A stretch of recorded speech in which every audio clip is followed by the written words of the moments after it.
అన్ని చోట్ల వాళ్ళు చేయిస్తూ ఉంటారు. గ్రహ పూజ వచ్చేప్పటికి మేము గ్రహ పూజ చేస్తామని డబ్బు ఇవ్వండి. ఇది ఎంతవరకు న్యాయం, ఎంతవరకు ధర్మం? అవును. ఏం చేయాలి బ్రాహ్మడు? ఈ శ్లోకం చదువుకో, దీపం పెట్టు, రోజు అని చెప్పాలి. అది జనరల్గా కుజ దోషానికి ఏం చేస్తే మంచిదండి పరిహారం కోసం? కుజుడి కంటే రెండు అండి. ఫస్ట్ ఏంటంటే కుజ పూజ స్వయంగా చేసుకోవడం రోజు రాత్రి. పూజ అంటే గొప్ప పూజ కల్లా 2 శ్లోకాలు నేను కావాలి ఇస్తే ఇస్తా. 2 నా బుక్లో కూడా రాశాను. 2 శ్లోకాలు. ఏదైనా గుళ్ళోకి వెళ్ళి కుజుడికి అభిషేకం చేయించి, పాపగ్రహం కాబట్టి ఇంట్లో మొదలు పెట్టకుండా గుళ్ళో పూజ చేసి తర్వాత ఇంటికి వచ్చి మర్నాడు రోజు ఒక పూజ చేసుకుంటే 2 శ్లోకాలు చదివి దీపం పెట్టి చదువుకుంటే చాలా. ఉదయం పూట అండి? ఉదయం పూటే. ఉదయం కానీ రాత్రి కానీ. రాత్రి కూడా ఎప్పుడైనా? ఉదయం కానీ రాత్రి కానీ ఎప్పుడు కావాలంటే. కానీ ఒకసారి ఉదయం ఒకసారి రాదు. చక్కెర బాణంలో 24 గంటలు సూర్యుడు మారుతాడు కాబట్టి ఒకటి అలా చేయాలి. ఒకటి. రెండోది ఏంటంటే కుజుడు విపరీతంగా రెచ్చగడతాడు. భార్యాభర్తల మధ్య ద్వేషం చాలా ఘోరంగా వస్తుంది. చూడండి, మా అబ్బాయి చాలా మంచివాడు, చనిపోయినవాడు, చదువుకున్నవాడు, అందంగా ఉంటాడు, చాలా మంచిది అంటారు. ఆ తల్లిదండ్రులు కూడా మా అమ్మాయి చాలా మంచిదండి, బుద్ధిమంతురాలు, చదువుకుంది, చాలా మంచిది అంటారు. అమ్మాయి కలిసి మాట్లాడుకుంటారు. ఈ పెద్దవాళ్ళు ఒప్పుకున్నారు, ఆ పెద్దవాళ్ళు ఒప్పుకున్నారు, ఇద్దరు చేసి మాట్లాడుకున్నారు, ఓపిక అనుకున్నారు. మంచి అల్లుడు దొరికారని వాళ్ళు అనుకున్నారు, మంచి కోడల్లో దొరికింది మీరు అనుకున్నారు. 6 నెలల కల్లా పట్టు. మరి ఎందుకు ఆ అబ్బాయి అంత మంచివాడేది, ఆ అమ్మాయి మంచివాడు తల్లిది, ఎందుకు విడిపోతున్నారు? అవును. ఎందుకంటే శాస్త్ర పరిజ్ఞానం సరిగ్గా లేక, కుజదోషం ఎలా పరిశీలించలేక. 2 పాయింట్లు. గ్రహమైత్రి బాగుంది, 27% 33 మార్కులు వచ్చాయి, 27 మార్కులు వచ్చాయి. ఏ సంసారం కూడా మార్కులతోనూ పర్సంటేజ్తోనూ కోరకూడదు. మీ మీద నా భార్య అని మీకు మీ భార్య మీద ఎంత ప్రేమ ఉందో దానికి పర్సంటేజ్ మార్కులు ఏంటండి? అవును. నా భార్య అంటే నా భార్య అంత ప్రేమ ఉంటుంది. ఈ 27 మార్కులు వచ్చాయి.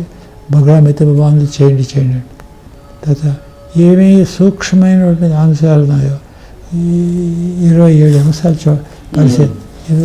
27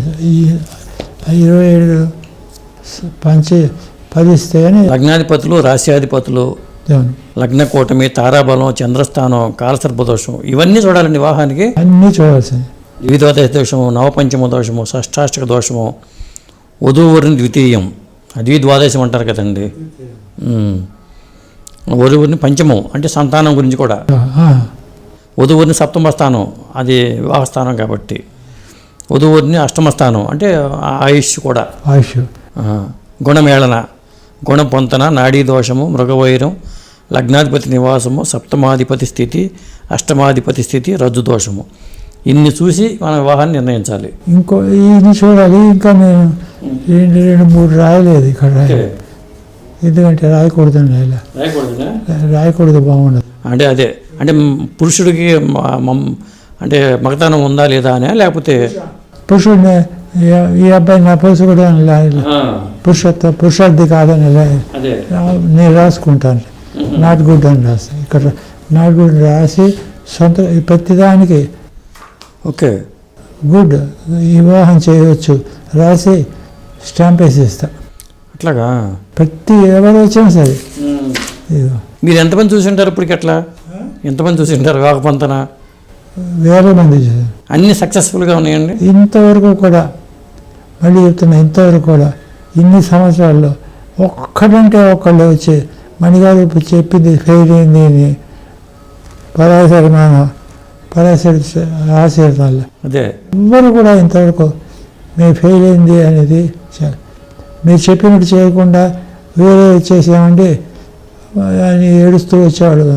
ఈ అబ్బాయిని చేసుకోవద్దు అంటే, లేదండి మా అమ్మాయి ఇష్టపడ్డారు, వాళ్ళు పోవట్లేదు, సరే చేసామంటే అలా ఫెయిల్ అయిపోయి నా దగ్గర మళ్ళీ రెండో పెళ్ళికి వచ్చేవాడు ఉన్నారు. కానీ నేను చూసిన తర్వాత పెళ్ళి చేయని అయిన తర్వాత ఓకే ఒక్కళ్ళు నేను చాలా చెప్తాను, ఒక హైదరాబాద్లో ఎవరినో చూపించండి. అదే ఎంత టైం పడుతుంది ఇలా చూడాలంటే? ఇలా ఈ అంశాలు చూడాలంటే ఎంత టైం పడుతుంది ఒక జాతర? నాకైతే 40 మినిట్స్. అబ్బా 40 మినిట్స్. అంతేగాని ఇలా చూసి అలా చెప్పడం కాదు. చాలామంది అలా చేసేది అదే తప్పు. తప్పు. సపోజ్ వైద్య దోషం ఉంది అని రాయలేం కదా. అవును. నపుంసకుడు అని రాయలేం కదా. అదే అయితే ఈ అమ్మాయికి మరణించాను. కానీ అవి ఇక్కడ రిఫ్లెక్ట్ అవుతాయి. అవును, రిఫ్లెక్ట్ అవుతాయి. మాంగళ్య వైనం ఉందనుకో, చాలా మందికి మాంగళ్య వైనం అంటే తెలియదు.